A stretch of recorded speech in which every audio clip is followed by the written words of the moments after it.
took several years digging through documents to finally realize I was dealing with something a lot bigger than that. And it was something that was impacting a lot of folks, not just the farmer and his family, but this was a contamination that was possibly spreading across the whole community, not the whole country and the whole world. Welcome to the Environmental Transformation Podcast, where we bring you interviews with industry leaders, climate champions, sustainability practitioners, EHS and hazmat professionals making an impact in their businesses today. Each leader solving complex challenges and delivering solutions within their areas of expertise. I'm your host, Sean Grady, and thanks for joining us today. Before we jump in, make sure to follow us on your devices and visit my website at www.seankgrady.com and sign up for our newsletter and email announcements. Now let's get started. Welcome to the Environmental Transformation Podcast. I'm your host, Sean Grady, and today's guest is the amazing Robert Bilott. Robert, thank you for joining the podcast today. We are here live at the AHMP Hazmat Summit in Louisville, Kentucky. And Robert just completed his keynote speaker spot for us here this morning. And it was an amazing speech. And the audience was just so happy and amazed by your talk. So what was your take on the response for the audience? Oh, it was incredible. I was so pleased to be able to be here. I mean, this is really the folks that hopefully will be helping us figure out how to fix this whole issue with PFAS forever chemicals. Yeah, exactly. I mean, the storyline that you gave about, from the start into where we are today was a timeline that it's really hard to put together, but you did it so well. You just explained it because you've been living it for so long. But I think the audience were just amazed that, it's been a 25, 24, 26-year journey for you to see where we are today. Talk about what it was like to, if you could, for the audience to hear, like, what was it like to be in the trenches every day in the courtroom trying to convince people that this is a real issue and you guys need to acknowledge this and stop the cover up here? Frustrating, very frustrating, to be doing everything you really could at the time. I was trying to do everything I could as a lawyer to raise awareness, filing briefs and arguing in court and trying to make information public, but it was incredibly difficult to break through. And it took a lot of additional steps, reaching out to the media and screenwriters and storytellers, to help get this story to finally break through. Yeah. So for the listeners who don't know Robert, and there may be a few of you, but he is the attorney behind the movie Dark Waters. And so if you haven't seen that movie, I highly recommend you take an afternoon off or evening and watch the movie Dark Waters. It's the story of Parkersburg, West Virginia community that's been affected by PFAS contamination and your journey of helping win lawsuits against DuPont. Yeah, the movie actually ends around the time of 2015, 2016. And since then, unfortunately, what we've seen happen is the same story repeating itself all over the United States and now all over the world. So hopefully more communities, when they're finding out that these chemicals are in their water, in their soil, that they can at least take some comfort in knowing we've come a long way over the last 20 years and have a lot of information now that people can use to help fix the problem. I think the thing I recognized was the challenge of getting the EPA to actually formally regulate this chemical. And the evidence that you provided over courses of years that was plain as day in my mind, based on the information. And it took them so long to get there. And I'm just scratching my head. Why did it take so long? Yeah, it's one of the reasons I wrote the book Exposure was, I hear that question a lot. How is this is still an ongoing issue? And why is it that we're just now beginning to regulate these chemicals decades after this story came out? And, it's unfortunate. Fortunately, it's the way our regulatory system was set up from the beginning in the 1970s that just led to this incredibly difficult process with unbelievable burdens that are required with different types of proof and evidence and science that are needed to move even the smallest steps forward. And even when we get there, we're finally at the point where we're beginning to regulate some of these chemicals in the U.S. And we see even when we get there, that's challenged in court, Right. and lawsuits are brought to try to stop it. So it's an incredibly complicated and confused process that hasn't worked very well. Right. And I think, as it like, I'm a former regulator. I've been consulting for 23 years, and I've worked with Superfund, projects and remediation cleanups and PRPs and companies just doing RECRA. The interesting part about the lack of disclosure of this chemical through the TSCA process at the very beginning, they knew it was toxic and failed to report it. That was like the big, what? Are you kidding me? They had an obligation as a corporate company to do it. They didn't.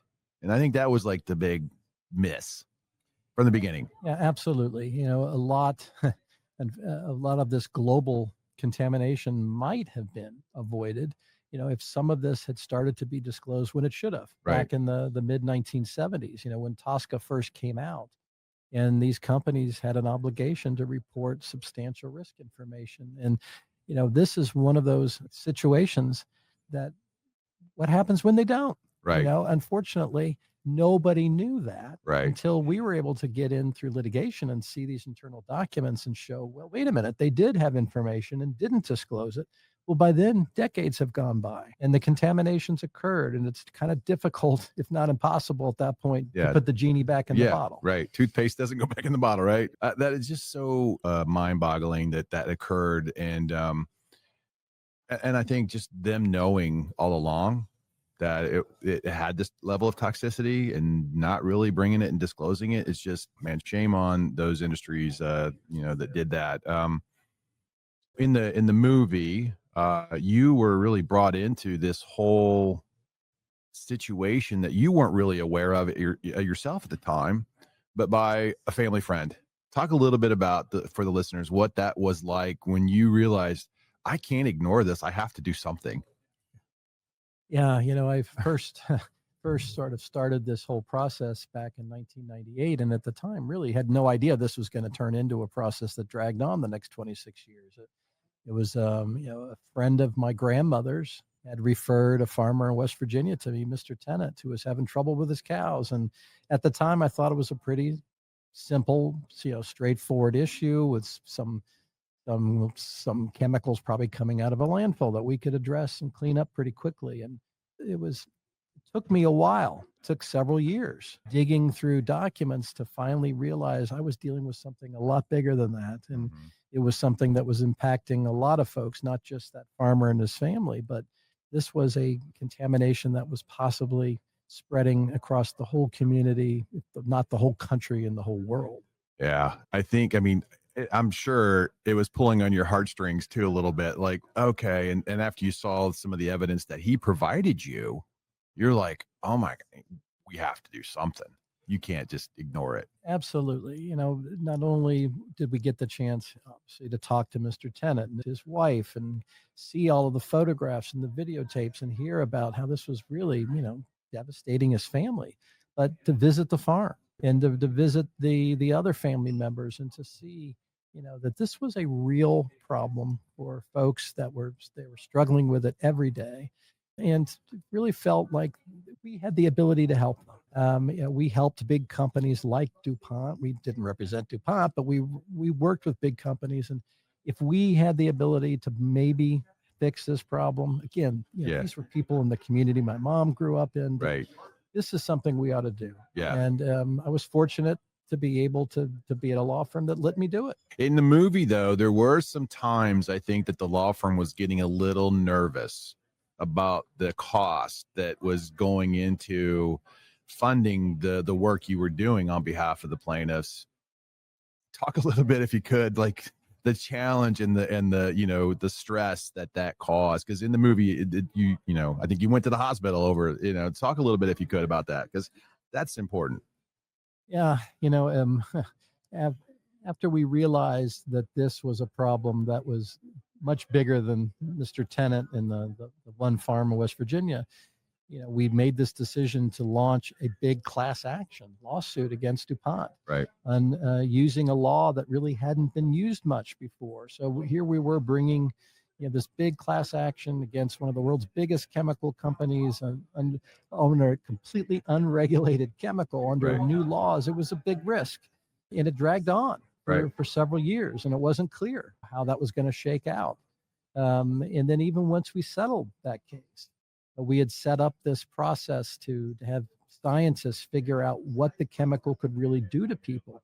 And at the time, we thought, again, that would be hopefully wrapped up in a year or so. And it stretched out over 7 years. Yeah. And during that time, it just so happened to be the point in time where we had this massive economic meltdown going on in our country, 2008, 2009. Yeah. right. Right. So here's money going out the door and all these years of costs building up and building up. So very stressful, because in the meantime, not only was this costing a lot for the law firm, but you had people getting sick in the community, people waiting for these answers. So a lot of pressures built up during that period. Oh, I can only imagine.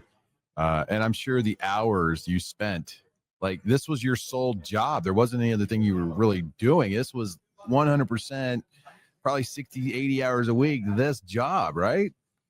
Yeah. I mean, by the time we had resolved that big class action lawsuit and we're waiting for this science panel, I mean, almost all of what I was doing was working on this case. And, because a lot of the corporate clients weren't necessarily calling me at that point. Right. So it was a lot of stress. Oh, I can imagine. The EPA now has come out in, September of last year, I think it was, where they came out and said, okay, we've established MCLs for PFAS, largely based on a lot of the UCMR data that was collected and the information you provided and seeing the lawsuits.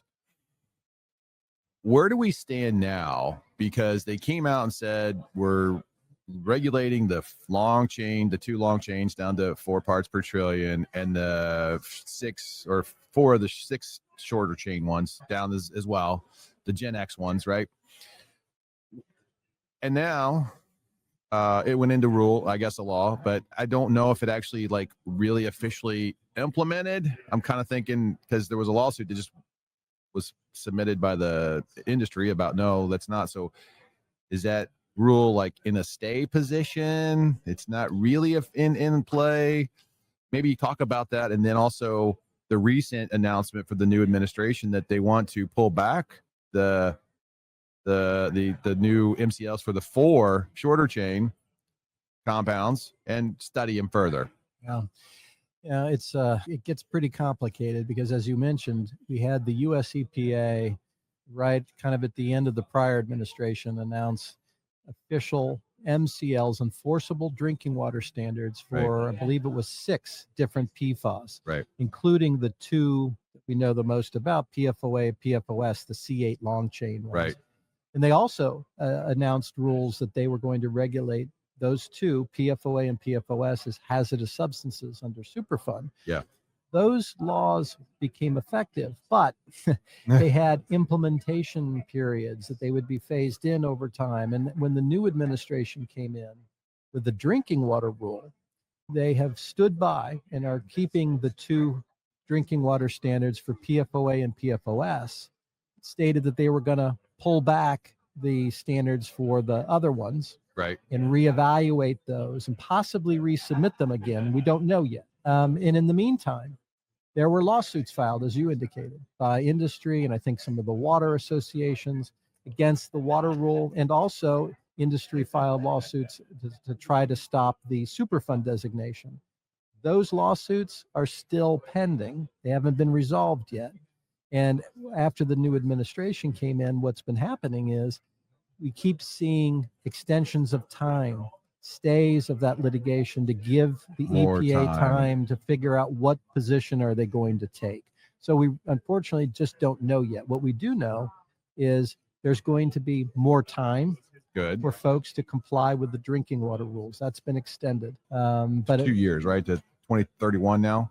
It's been extended, and at a minimum, at least we have PFOA and PFOS MCLs remaining effective.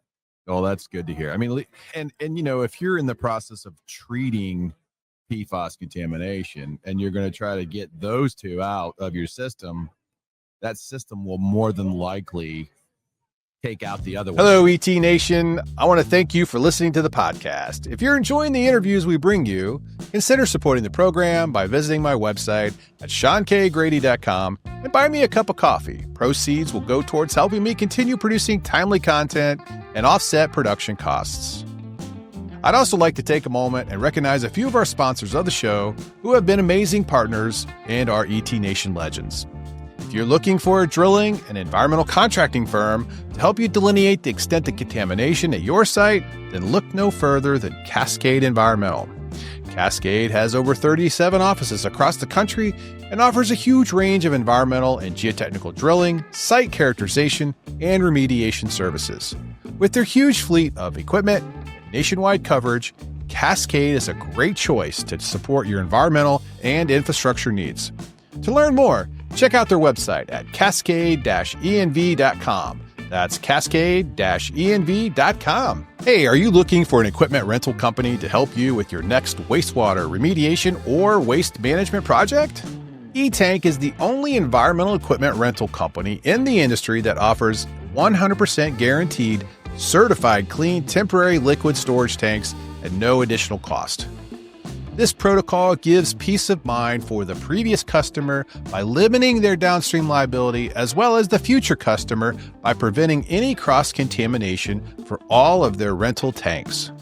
E-Tank also runs a one-of-a-kind complete maintenance program for all rental items, including liquid-tight roll-off containers, fluid transfer pumps, and filtration items.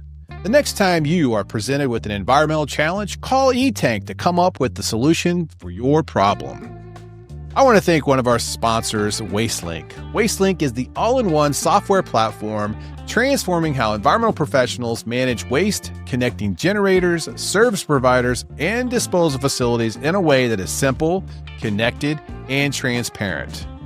Their platform helps streamline everything from waste profiling and routing to inventory management and billing, giving you the tools you need to operate more efficiently and reduce cost. Whether you're a generator looking for better options or a service provider seeking greater efficiency, WasteLink has you covered. If you're ready to take control of your waste management processes and optimize your business, visit wasteLink.com to schedule a demo today. So what states do you think are like the first movers and adopters of establishing their own PFAS levels for industry in their state? I think we've had several states that have really sort of led the way on the science on PFAS. And in fact, even the US EPA has looked to the folks within these states like New Jersey, which have adopted some of the very first state enforceable MCLs. And Minnesota is another as well. Other states have started to move forward. And unfortunately, those are states that have really good toxicologists, risks assessors. They have programs to do this. There are a number of states, though, that don't have those resources and have been waiting for the federal standards. Or they've got laws that don't allow them to be any different from the federal standards. So unfortunately, there are a number of places throughout the country that are dependent on what the US EPA does.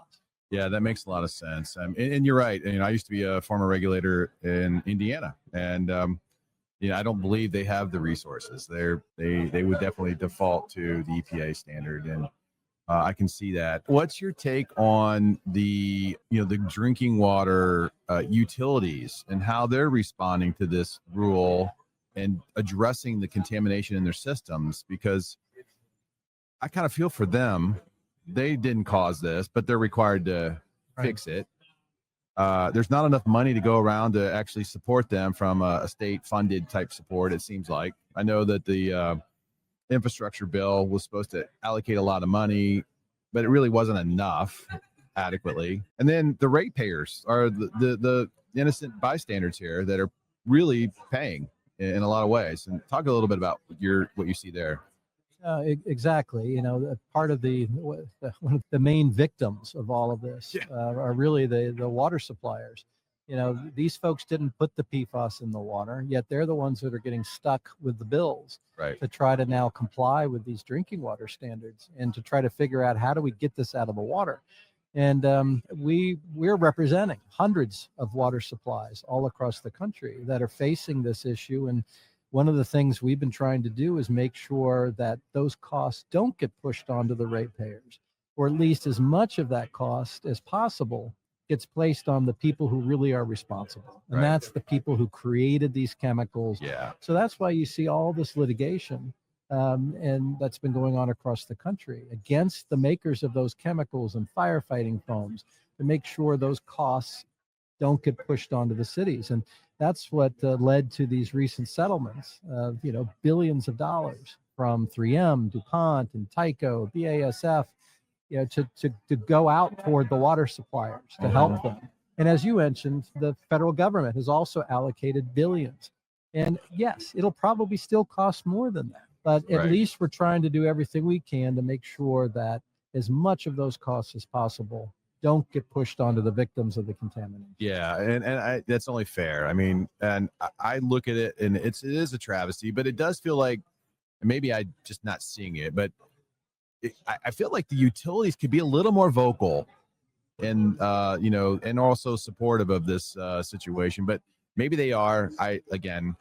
It's a problem that is really hard to deal with, and then I think that the regulating PFAS as a hazardous substance under CERCLA opens up a whole different can of worms, doesn't it? I mean, now you've got, all appropriate inquiries that it opens up. You've got the CERCLA liability potential now. A lot of states are looking at this like, well, we've got remediation programs. Maybe we have to reassess a site now that we never anticipated for closure, that we already gave closure for. Kind of hearkening back to like the vapor intrusion era when that came out. Well, we have to reopen some. So what is CERCLA really the best regulatory framework to manage this? And could there be a different process?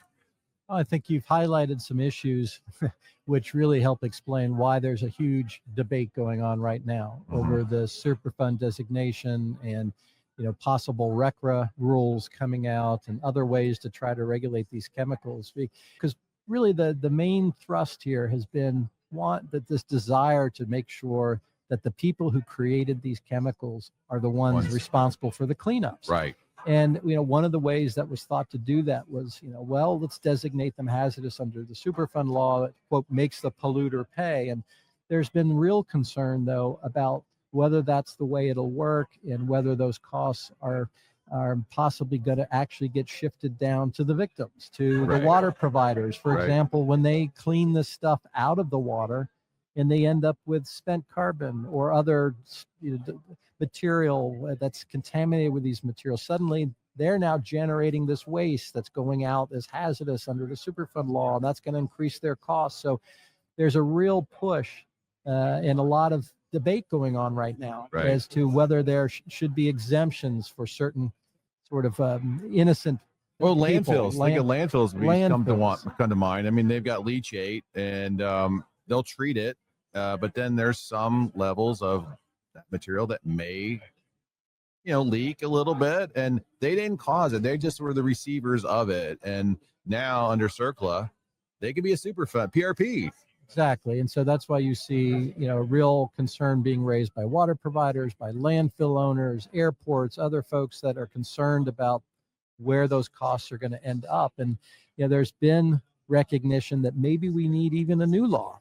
Back in, I think it was 2021, you had new legislation proposed by Senator Gillibrand out of New York and others that were looking at, how do we make sure that these costs actually get placed on the people that created the chemicals and not the downstream folks. And that was called the PFAS Accountability Act. And it was introduced and really didn't go anywhere, never even got hearings. It got reintroduced just recently, another year or so ago. And again, didn't go anywhere. But so I think it highlights that folks are really searching for what's the most effective way to make sure the right people, the people that actually caused the problem, are the ones who pay these costs. And that's incredibly difficult in our legal system right now. Yeah, I can only imagine. Well, I definitely feel like my personal opinion is it shouldn't be in CERCLA. It should probably maybe be in RCRA or maybe a new law, right? Like you just mentioned, which would be great.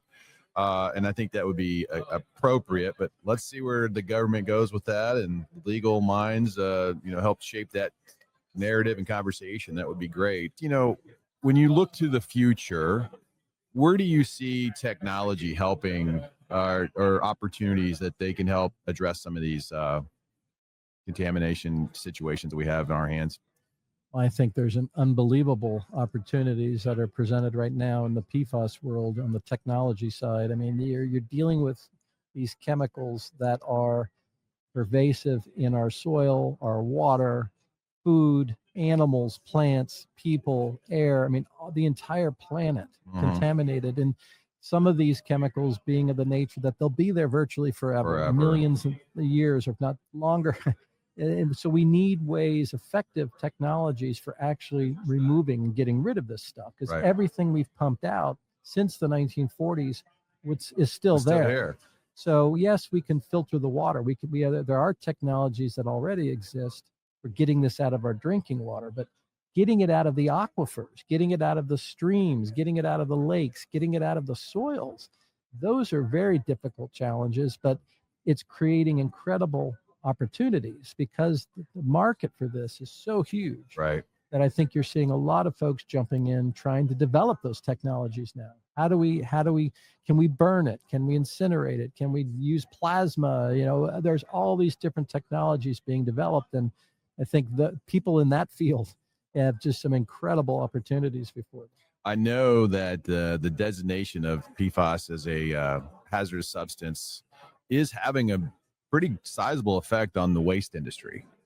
A lot of companies, even landfill firms, they're like, well, we don't want to start taking this anymore. Right. I think you guys go incinerate that or find a maybe deep well or other, scenario. But, talk about, if you could, have you sensed that? I mean, because there's a lot of bent up, or there's not a lot of capacity to treat all of the PFAS that's out there. I mean, that's another challenge I think industry's faced with. They're like, we don't have enough capacity to treat everything if it's going to go like incineration.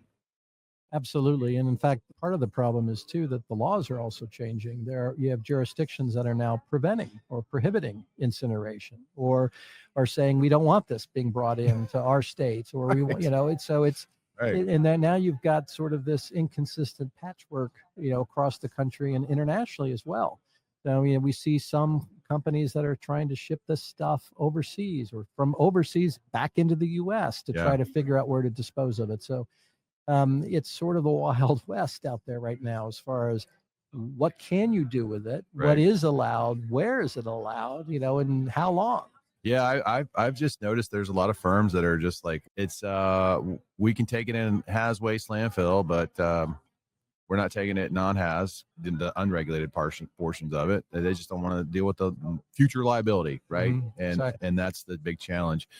Earlier you did mention during the speech that there's a lot of activity around PFAS in and around the world, like in Europe or Australia. There are a lot of other countries that are dealing with the same type of issues that we're dealing here from pretty much the same type of chemical manufacturer facilities that are there. Have you been involved, or have you been able to talk to other country leaders, that are dealing with it, and what's their take on how they're addressing it? I have. I've had the opportunity to speak with folks at the EU, in the UK, and the Australian government, and the French as well, that are folks that when they're trying to figure out what would be the most effective laws and what do we know about the science. And so trying to really help these folks understand what do we know and what is known about this. And so what you've seen is, we're seeing sort of an awakening across the planet, that people are realizing, wait a minute, we're finding these same chemicals in the water in Japan and Australia and Europe, and what's going on here. And I think they're trying to grasp, is this the same stuff? Is it different from what we were dealing with in the US? And the laws are different, and their approaches are different. So you end up with varying approaches to how these other countries are trying to address it. And I'm just trying to make sure I can do what I can to help them at least know what we know and what information is available. Because in a lot of these places, when they find these chemicals, they're thinking, oh, this is something new. Nobody knows anything about it. And we need to start doing all these studies. No, we've got a lot of We got a studies. lot of We've got a data. lot of data. Right. Let's move forward and Right. not redo a lot of this. So it's very confusing in a lot of places right now. Yeah, it really is. So it's probably fair to say that you're in large amounts of ongoing litigation with a lot of cases across the country.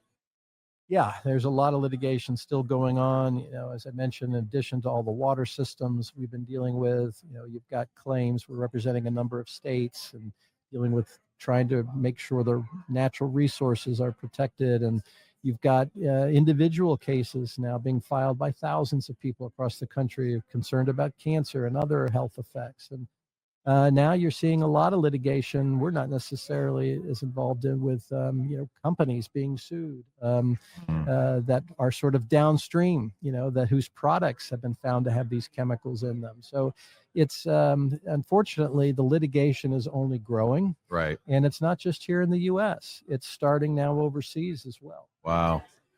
I do feel like there is an awareness now in industry. Manufacturers are trying to, eliminate PFAS chemicals in their products. They're advertising PFAS free. And it seems like education wise, and I guess corporate steward, being a good company steward is having an impact a little bit. There's a change, there's a shift, but obviously it sounds like we need more, right? Yes, and I think consumers are really driving a lot of that, even though the laws are starting to change. A lot of that hasn't happened yet. A lot of it's still being debated among the lawmakers and policymakers. But in the meantime, consumers have started to become aware through films and other outreach efforts. And, they're starting to say, well, I'm not going to wait for the law to say this shouldn't be in the product. I don't want it in the stuff I'm buying today. So Right. they're reaching out to the big retailers and saying we don't want these chemicals in our products, and we're seeing the impact of that. Some of the biggest retailers on the planet have fast food makers, fast food wrapper makers, clothing, carpeting, and all these companies coming out and voluntarily saying we're going to take these chemicals out of our products now. And a lot of times that's difficult because which chemicals are you talking about? Right. When you say PFAS free, which chemicals are you including, and that what detection level is PFAS free? So Right. it's difficult, but at least you're seeing awareness that is an issue, and consumers are driving that, I think. And that's good. They're putting their money where their mouth is. They want to buy the products that are, lining up with their values. And that's really good.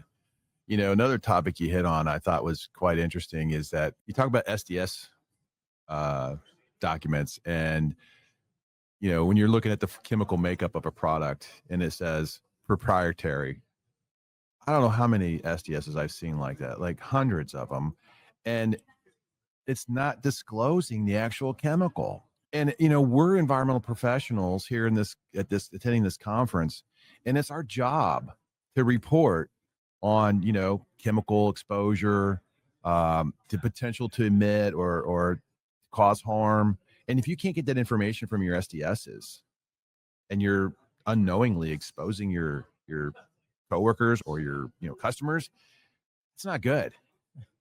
No, and that's been a problem going back quite some time, at least with these chemicals, as you indicated. And unfortunately, a lot of times this was considered proprietary confidential information. What's in the secret sauce, that's got these chemicals on. And even when the companies finally did start revealing some of that in their material safety data sheets, you saw continuing misrepresentations about what the effects were. This is no possibility of harm, or there's no evidence that this could cause risk of harm. And so, it's one thing to disclose it, and it's whether the chemical's even there, but then you need accurate information about what the risks also are, particularly if you're the only company making it, or you have the information about what those risks are, you need to be transparent about what they really are. Absolutely. Yeah, totally agree. And well, where do you see next few years now in the forecast? Because, now we're going to look forward. I mean, we've been looking backwards about, what's transpired and the amazing work you've done. And I personally feel like you single-handedly have been the driving force of the EPA regulating this material. And thank you for doing that and all your tireless efforts. But where do you see them moving forward? I guess I'd remain optimistic. that we're going to see continuing efforts to really regulate and control these chemicals. I think not only do we have the public now demanding it, I think you have a lot of lawmakers, a lot of folks within the scientific community now that do understand enough about these chemicals and realize the real risk they present to human health and the environment, that this is now perceived as a real public health threat issue. Yeah, there's going to be economic impact because these chemicals are so pervasive within not only our economy, but the world economy. Yeah, it's going to cost money. But I think we also know that we've got society now that's also keenly concerned about public health. And, this is something that we hopefully can do something about. Right. And, these are chemicals that we know enough about now to actually do something. Robert, you're like my environmental hero. Thank you. And you should be on the Mount Rushmore of environmental heroes. So I want to thank you for taking the time to come and speak with me and our audience here on the Environmental Transformation Podcast, and also our fantastic members and attendees of the EHS Hazmat Summit. We're all environmental professionals trying to do better and make our world a better place to live and comply with rules and laws. And so we really thank you for coming and sharing your story. Just an amazing story, and continue doing what you're doing. We're here to support you any way we can. And so really appreciate you. Well, thanks so much. It was a pleasure. All right, Robert, thank you so much. Thanks for listening and watching the show. If you enjoyed the show, then please share it with your friends and coworkers on social media and tell somebody in person. Thanks for being with us, ET Nation.